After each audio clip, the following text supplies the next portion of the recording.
Welcome to everyone who braved the weather, and welcome to all those people listening in their warm homes as well. Parshas Yisro, among the things the Sfas Emes discusses, is Shabbos, because we have the Aseret Adibros, and one of the Aseret Adibros is Zochar Yom HaShabbos. Now, he brings here a medrash from Bereshis Rabbah, which is about Shidduchim. Okay, we have a kala here, right? So it's appropriate to talk about Shidduchim. It says that Shabbos was without a zivug. How's this work? Even someone who's not mathematical like me, right? Sunday, Monday, you have a team. Tuesday, Wednesday, Thursday, Friday, Shabbos is like in musical chairs, the one who's left out. No partner, nobody there for Shabbos. So she asked, HaKadosh Baruch Hu, l'chol nasata ben zug, you gave everybody a mate, you didn't give me a mate. Heshiv HaKadosh Baruch Hu answered, Knesset Yisrael yeh ben zugcha, you will have Am Yisrael, the Jewish people, will be your mate. Okay, now, you have to understand that there's obviously something being told here. It's not simply a matter of, okay, who's free? The Jewish people, let's match them up. This is teaching us some type of secret about the nature of Shabbos and about the nature of the Jewish people, to find what the common denominator is that makes them a zug. So the Sfas Emes explains like this. Ha'inyan al pi ma shekasu b'Zohar HaKadosh v'yavarech Elokim es Yom HaShvi'i. HaKadosh Baruch Hu was mavarech, he blessed Yom HaShvi'i, the seventh day. Now Chazal bring a variety of things that blessing manifested itself in. One of them is Berecho Bamon, gave the bracha of the mon. The problem is, and the Zohar HaKadosh asked this, Kivin de lo ishtekach be mezone, my birchasa ishtekach be. Every other day you got fresh mon min hashamayim. Sunday, Monday, Tuesday, Wednesday, Thursday, Friday, fresh mon. It's true, on Friday you got double mon that you ate the leftovers on Shabbos. But if Shabbos is the day, Vayevarecho, so he blessed it, how did he bless it? With mon, no mon. It didn't come down. You can say, HaKadosh Baruch Hu managed to make sure that on Shabbos you would still have some mon. But here it says you bless it with the mon. Answers the Zohar HaKadosh, Elokul birchoin talya b'shviyah. Shabbos is the source of bracha. All the mon that you see during the week, Sunday, Monday, Tuesday, Wednesday, Thursday, Friday, the source of that is on Shabbos. That's why the bracha of the mon comes into the world on Shabbos. You're only seeing its appearance later on, but the true bracha comes at that time. This is why it talks about Shabbos saying, Berach, he blessed the Shabbos, Vayekad Shehu. The bracha of Shabbos is one of Kedusha, which means, HaBracha b'Shabbos hi lamala b'kodesh. Things of Kedusha are not things that we can really grasp in this world. You need the particular sensors to be able to sense it or see it. But therefore, it's an invisible blessing that comes down. HaBracha b'Shabbos hi lamala b'kodesh. V'yishorish habrachos. It's above and beyond, it's the source of all brachos. Now, when you transmit something, okay, it's saying, I'm going to give you an invisible bracha. You won't see it. Thanks. Right? Why do I need it? What are you giving me an invisible bracha for? You need some kind of receptor that can take that bracha and can then broadcast it in ways that people can benefit from it. That receptor is Am Yisrael. Bracha zu ein mi sheyachol lekabel rak b'nei Yisrael shenasu kelim lekabel zu habracha b'kabelas haTorah.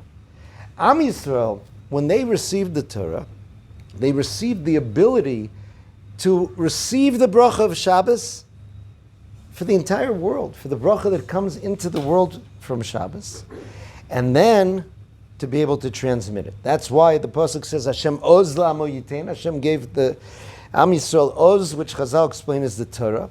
Al yidei zeh yivarech es amo b'shalom. He gave them the power of shalom, which is not just peace, it's an idea of shleimus, which is a kli machzik bracha. That's who Am Yisrael are. Okay, so here we're noticing what's unique between Am Yisrael and between the Shabbos. Am Yisrael, when you look at us throughout history, we're going to see that, and the nations of the world try to grind this into us time and time again. You're the chosen people. Doesn't look like it, right? You have stepped into this most exalted role in the universe. We don't see it, right? It should appear in some way. Perhaps there's a tiny window in the reign of Shlomo HaMelech, and not even all of it. We had that status that people saw, that the queen of Shva came to see what's going on because she'd heard about that. For the rest of Jewish history, you don't see it so much. It's invisible. So he says, B'nai Yisrael hem ba'atzmam k'mo b'chinas HaShabbos. The Jewish people are like the Shabbos. L'chein b'nai Yisrael shenivchu mikol ha'amim lios l'sgula. The Jewish people who are chosen to be that chosen people, hem ba'olam hazeh shfelim mikulam. In this world, they are, shafel, it's hard to say, low, downtrodden, of lower status than anybody else. Biprat begolos. Okay, let's try to flesh this out a little bit. The Maharal speaks about this a lot, and the Sfas Emes speaks about it in a few different places. Am Yisrael are basically aliens, so to speak. Right? In other words, the Sfas Emes phrases it in one place. He says that we aren't part of Olam Hazeh. This is expressed in the fact that, and so we'll get to this soon, we don't come from a place in this world.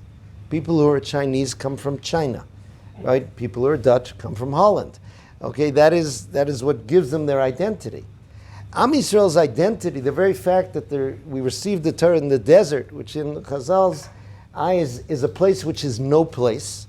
It's not a place that people settle in and live. We received that identity over there. And then we have a mission in this world which really is meant to benefit the entire world. Now everybody says, wait a second, what do you mean we don't have a place? We have Eretz Yisrael. Correct, but it goes in the opposite direction. Eretz Yisrael is the place for the people who would become Am Yisrael. It's not that Am Yisrael becomes the people because of the land. That is the consulate, that is the embassy which is there for those people who would receive the Torah, and now they can enter that place, and from there that will be the source of bracha to the entire world with the avodah that they're supposed to do. So therefore, in many ways, we're not really here, and we can't really be here. The word makom, right? He's going to use this phrase in a second, that we don't have a makom in this world. The word makom, the Maharal explains, comes from the verb kiyum, which means existence. Something's place is where it has its terms of existence. The place of a fish is in water. Am Yisrael don't really have a place that is our terms of existence. HaKadosh Baruch Hu is, so to speak, our makom. It's a very strange name we use for Hashem sometimes. Baruch HaMakom Baruch Hu. Blessed is the place. Why would we call God the place? He is our source of existence, our terms of existence. He is the place of Am Yisrael. Therefore, says the Sfas Emes and the Maharal before him, when we aren't as we're supposed to be, in what's called the state of Golus, so then we can't downshift. We cannot just be regular. Right? We'll say, okay, so we weren't such great Jews. God threw us out of Israel. Let's go find the place to colonize, and we'll be a regular nation. I don't know, we'll go to Australia, we'll go to Uganda, we'll go someplace, and we'll do our thing. It's not possible. Every time we try to do that, we're constantly pursued. We're constantly oppressed. Why? We're not doing anything. We're really not. We're trying to be like everybody else. We're not able to downshift in that way. If we aren't ourselves, so we don't have terms of existence. And that pursues us constantly, and in certain ways is that which keeps us going. In V'hisha Amda, right, when we say Shelo Echad Bilvad, in every generation we're being pursued. In certain ways, it's not as the non-Jewish eyes looked at it as the people who are accursed to wander the world and be tortured. It's the constant reminder that you can't live regular because you aren't regular. You have a destiny, you have a task, and you must return to your place, not just geographically in Eretz Yisrael, but your place being the people who match with Eretz Yisrael as it should be.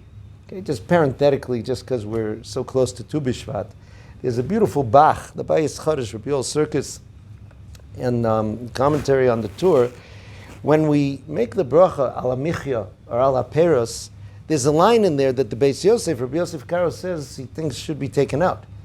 We say, Uvenei Yerushalayim HaKadosh B'Mev Yameinu, rebuild Yerushalayim soon in our days, V'aleinu l'socha, bring us up to that place, V'nochel mipirya v'nisba mituva, and we'll eat its fruits and be satisfied with its goodness. So the Beis Yosef says, wait a second, that's why we want Hashem to rebuild Yerushalayim, so we'll come and eat fruit, the fruits of Yerushalayim. First of all, there's a fascinating Gemara that says the most wonderful fruits in Eretz Yisrael were in Ginosar. Ginosar is the area around the Kinneret, part of Shevet Naphtali. And they ask, why weren't the fruits of Ginosar in Yerushalayim? Meaning, if these fruits were the expression of the fruitfulness of the land of Israel, and Yerushalayim is the most powerful, concentrated Kedusha of Eretz Yisrael, why aren't the most delicious fruits growing there? They said because when people are supposed to go for Aliyah LaRegel, we don't want them going for the fruit, we want them to go for Aliyah LaRegel. So we put those up by the Kinneret. They give the same answer for the hot springs of Tveria, which are, I was only in them once, it was very nice, right? After a long muddy tiyul to go into the hot springs, they say, why weren't the hot springs of Tveria in Yerushalayim? Same thing, so people won't be coming Aliyah LaRegel for the hot springs. So the Bach says, no, keep the line in. Why? Because there's Kedusha in Eretz Yisrael. And the way in which Am Yisrael absorbs the Kedusha of Eretz Yisrael is through the fruits of Eretz Yisrael. Now, that's always there. The Sfas Emes points out, by the way, when we separate off, when we do the mitzvahs Hatuliyos Ba'aretz, the agricultural laws, and let's say we separate off Truma, we separate off Meiser, we call the remaining fruit, so to speak, Chulin, or regular fruit, meaning you can do anything with it now. But he says, don't think that it means that it lost its Kedusha. Remember that those are the fruits that the laws, that those mitzvahs were applied to. They're full of Kedusha. The Kloisenberger Rebbe writes a beautiful description of how his father, the Rebbe of Rudnik, had a bottle of olive oil that somebody brought him from Eretz Yisrael. That was kept in a cabinet with all the special things at home. Shabbos morning, they would eat eggs and onions, and each person there would take his plate over to his father, and he would put one drop of the oil from Eretz Yisrael onto those eggs and onions. It's something that was there and deserved respect. Okay, so what does it mean then in the bracha? Rebuild Yerushalayim so that we can go back there, we will eat the fruit and be satisfied. You don't need a rebuild Yerushalayim for us to eat fruit. He says again, the fruits of the land are affected by Am Yisrael's presence and by the building of the land, meaning that its maximum Kedusha will be expressed. Even now the fruits we buy here that grow here have Kedusha. But the fruits that come out when the Kedusha of the land is fully activated by Am Yisrael being here, living here as they should in the rebuilding of the Beis HaMikdash, then those fruits are unbelievable. Okay, and they satisfy. This is the descriptions you find of the fruits before the Churban. It's one of the things they say was lost in the destruction. Nital Tam HaPeros, that there was something missing with that. Okay, so back to this. So Bnei Yisrael are like Shabbos because they are the ones who were chosen, and yet you don't see it. Just like Shabbos, who sharish kol habrachos, you don't see a tangible bracha coming into the world on Shabbos. Okay? And it's true. Sometimes people are really proud of the way we can market Shabbos. Shabbos is wonderful. It's the greatest day. You know, everybody needs Shabbos. But some people, one person told me this guy, he says, I don't know, I find your Shabbos oppressive, he says. I'm into the idea of having a day off in the week, but I've got lots of stuff to do, and on your Shabbos I can't do any of it. I don't see the bracha of your Shabbos in terms of this world. So he says, the bracha comes, it's the shorish of all brachos. It's the root of all brachos. Beruchnius v'lo b'hisgalus. It comes in a spiritual form and not in the way that you can see. With technology, we have a much better, easier time nowadays grasping that concept. There are many things in the world that are made to go by invisible things, right? There's what's making this satellite move from here to there. Well, there are transmissions that are going and doing this. The one who has the transmission is actually enabling everything that satellite is doing. You don't see it, okay? But oftentimes those things that are the source of the power are not visible. So therefore he says, a beautiful image in Shir HaShirim. My beloved is like the apple tree among the trees of the forest. B'tzilo chimanati v'yashavti. I desired his shade and sat in it. Upirio matok l'chiki. And his fruit was sweet to my palate. Kvar kasavnu said, and I've written about this before in other places, what Chazal said in the Medrash, Ma tapuach ein lo tzel. Okay, the identity of tapuach in Tanakh is interesting. It's not clear that it's the same apples that we recognize here. Some opinions say it was an esrog. Be it as it may, this tapuach tree does not give good shade. It does not have the huge, lush foliage that's going to give you great shade. There are some trees that do. You sit under a fig tree in the summer, it's tremendous. In Boston, we used to have a beech tree, this big tree. You sat under it on a hot day, you had this tremendous shade. The apple tree, the tapuach tree, doesn't have it. But here, the beloved says, "K'tapuach b'atzei hayar." My beloved is like an apple tree. B'tzilo chimanati v'yashavti.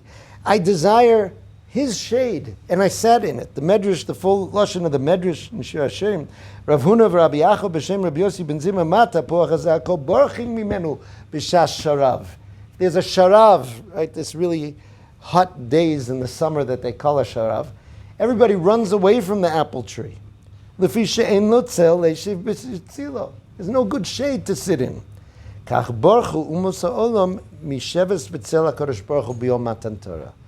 So it was on Matan Torah that the nations of the world, so to speak, ran away. Because the bracha that was going to come into the world was not going to be a bracha that you would be able to tangibly see and sense in terms of the success of your this worldly existence. It was like the shade of an apple tree, which isn't there. Yochalaf Yisrael came. Could it be that the Jewish people would behave that way as well? No. B'tzilo chimanati v'yashavti. I desired that shade, and I wanted to sit in that shade. I was the only one who did it.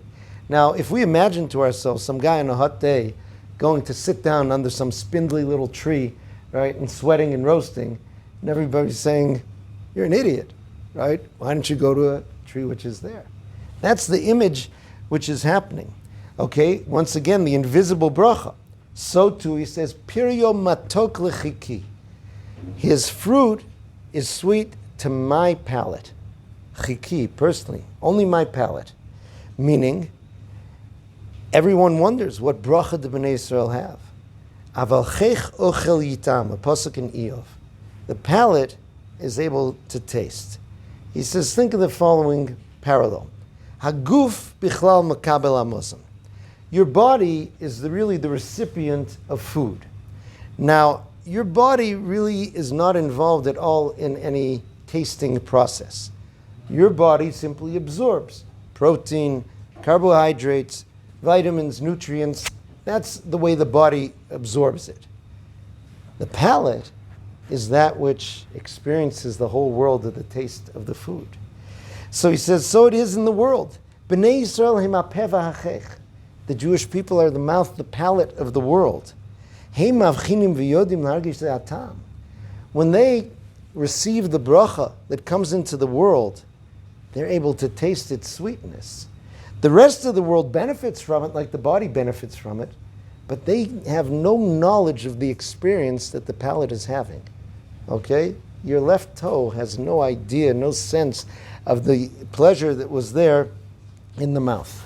So he says, all of this Hashem gave to us to be his people. Now, this parallels a beautiful mashal about Shem Tov, about two men who are unable to hear, and they walk into a certain building, a certain house. Now there's a party going on in that house, and in that party there is a violinist or a fiddler, probably more likely, and he is so good that when he plays, everybody's got to dance. You cannot sit still when he plays. So they walk into this room, and suddenly they see people gyrating all over the place, and one says to the other, motions to the other, these people, they're crazy or sick. What's happening to them? The other one takes a little bit more time. He says, I don't know exactly what's happening, but it must have something to do with what that man is doing. He said, that's the way the non-Jewish world looks at the Jews through history. Why are you people dancing? You've had a miserable history. Why are you dancing? They can't hear the music of the fiddle. That's the same thing. The taste of the apple, the music of the fiddle, the invisible brachas that are the source of all bracha. That's what needs to be recognized and what can't be recognized. So this is why HaKadosh Baruch Hu said, Anochi Hashem Elokecha Asher Tzeisecha Meretz Mitzrayim, the beginning of Sfas Emes. The famous question, the Kuzri asks it, right, putting it in the mouth of the king of the Khazars, who asks, why doesn't it say Asher Brasicha? Right? Hashem, if he wants to come and introduce himself to you, right, it's not just, remember those great plagues in Mitzrayim, kind of took you out there through the Yam. Why not say, I created you and everything. You only exist because of me. Why this? So he says, Be'emes ba'olam hazeh ein li b'nei Yisrael makom b'kvius. He says, really, in this world, we don't have a place, which means Hashem didn't create us as part of the system of this world. Okay, he says, Lachein avodim hayinu b'Mitzrayim. Before we were able to enter Eretz Yisrael, so then our status was avodim in Mitzrayim, because we are the homeless, we are the placeless, we are the stateless, we are the statusless. Ki ein zeh makom shelanu. Because we can go around the world from place to place, we'll never truly find our makom. L'chol umma yesh makom. Every nation has a place. Ach b'nei Yisrael makom shelahem lemala min hateva v'azman v'amakom. The place of Bnei Yisrael is above nature, it's above time, and it's above space. L'chein be'emes, k'shebeis hamikdash charei v'galinu me'aratzeinu, ein lanu metzius b'olam hazeh. We don't really exist in this world in the way that other people describe existing in this world. Aval kasher tziyonu Hashem yizbarach mimitzrayim ve'herim osanu b'beis avodim lios b'chinas bonim. But when we came out of Mitzrayim, meaning the fact, if Hashem would say, I created you, okay, you created me, but I'm not here. I don't have a place. I took you out of Mitzrayim. And this gave you your place, because our Metzius, our existence then, is in the system of Torah. He took us out and he gave us the Torah, and then he brought us into Eretz Yisrael, Ubona lanu es Beis HaBechira, and we built the Beis HaMikdash, and suddenly we have a place in the world, we have a consulate, we have an embassy, that place for us in which we can do what we have to benefit the world. That's why Hashem says, Gerim v'toshavim atem imodi. You are Gerim and Toshavim, you are wanderers, strangers, people without a place, temporary dwellers, with me. That's your place. It's not just that you're with me, it says you're like me. It says, you know what? People don't see me either in this world. I made the whole thing. People don't see me. I'm not apparent. Right? The place isn't there. Am Yisrael have to, that's part of our task. That HaKadosh Baruch Hu wanted dira b'tachtonim, he wanted to be able to dwell into this world, but it's not there yet until we fulfill our destiny. K'mochen b'nei Yisrael. So too, we are those people. Therefore he says Shabbos and b'nei Yisrael are the same type of thing. And the shorish of the bracha is from HaKadosh Baruch Hu on Shabbos Kodesh to b'nei Yisrael. That's why it says, Beinu bein b'nei Yisrael osi. Between me and b'nei Yisrael, this is a particular sign The idea of a sign which is given means it's bitzina. It's something which is given in a hidden way. So this is a very big key for Am Yisrael to know. Our entire existence comes from affecting the world in hidden ways. Our success in this world is not in terms of how we function in this world and the status we receive in the world, but how, as we function in this world, because again, Hashem didn't create us as UFOs who are floating above the world. He put us into this world, into the physical world in which we have to use our talents and our kochos to take care of ourselves and to take care of the world. We have to do that, but our destiny is only fulfilled when we become that makor habracha, that source of bracha for the rest of the world. So that's why I remember these dusty old books that used to be found like in every Jewish home. It would be like great Jews of the 20th century or something. And they would have in there, about the one who invented this medication and this great sports player and this great composer and different things. And those things are fine. Those things are fine. We are meant to use the talents that we have. Right? The Chovos HaLevavos says when you choose a profession, you're supposed to choose something that suits you, that fits the talents that you have, and that's part of your mission in your world, and you'll benefit HaKadosh Baruch Hu's world.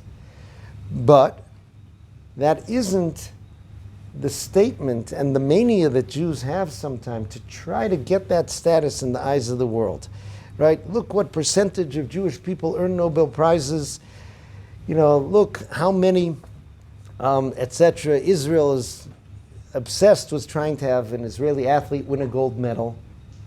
That is working in a different realm. And we'll say, and then we'll show the people, world, the bracha it is to be Jewish. We'll show how good we are. That isn't what we want to show. That isn't what's there. Okay? It's through things that the world can't see. I love going over, I've seen a couple different versions of this written down. Professor Yisro Alman, he lives near here. He's a famous mathematician. He won a Nobel Prize. It was really in economics. There's something called game theory, which is not how to do well at Mario Brothers, but something really smart that can be applied to economics and even to sugyas of Gemara. He does it.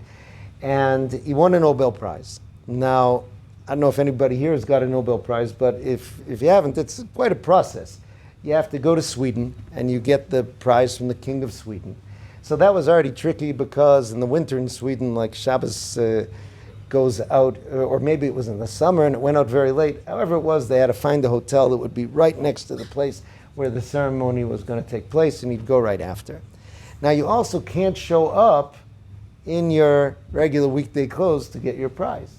There's a dress code. I don't know what it is for ladies, but for men it's a long white tuxedo with tails, right, with special trousers and shoes and your your bow tie, etc. Now, Professor Alman, and this comes from a special tailor in Sweden. So Professor Alman asked that a sample be sent through the Israeli consulate to Israel so he could have it tested. So they asked him, Professor Alman, what are you testing it for? He said, for the presence of wool and linen.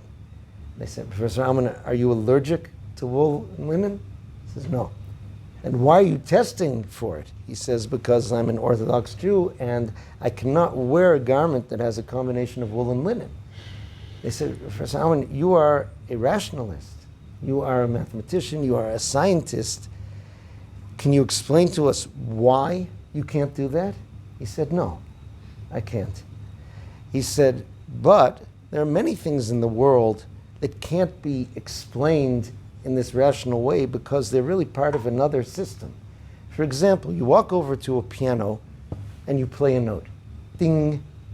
Can you explain that note rationally? It says it's something that combines with other notes into a fabulous symphony and an experience that's there that's not what you would call necessarily a rational experience. This idea of not wearing those two materials is a note in a tremendous symphony that I and my people have been part of. So the fact that Professor Alman won a Nobel Prize is cool, but the greatness of Professor Alman is in being that source of bracha to the world in a hidden way by fulfilling the mitzvah of shatnez in that way. And it's not something that other people could see. It's an invisible bracha because it's a source of bracha. A lot of times we ask, wouldn't it be great if God made it so obvious to everyone that by keeping mitzvahs, we're healthier, more beautiful, richer, more successful, then everybody would want to get on board. And there have been these feeble attempts, like, people have given up on it. Jews never got trichinosis because they didn't eat pork. Undercooked pork has this parasite in it that can give you trichinosis. Give it up. That's not what it's about. The bracha is going to be invisible because it's the source of the bracha. It brings bracha in all the visible ways that are there. But that's who and how we have to see ourselves. It's an entirely different role. So in Parshas Yisro, where HaKadosh Baruch Hu, at the giving of the Torah, gives the mitzvah of Shabbos, and we have the explanation of how the zivug, of how Am Yisrael and Shabbos are a zivug, because they're both sources of bracha. And because of that, the bracha that they receive is invisible. It's not something that will be seen in the world because that's the nexus, that's connection of where it comes from beyond this world into this world. That's who and how we are. And that beautiful image, we sit in the apple tree that doesn't have shade. We taste sweetness and things that other people can't taste. We dance to a fiddler that nobody else can hear. That's the bracha of who we are, and we have to remain loyal to that destiny and to continue on doing it in order to bring the world to its purpose. Have a wonderful week, a wonderful Shabbos.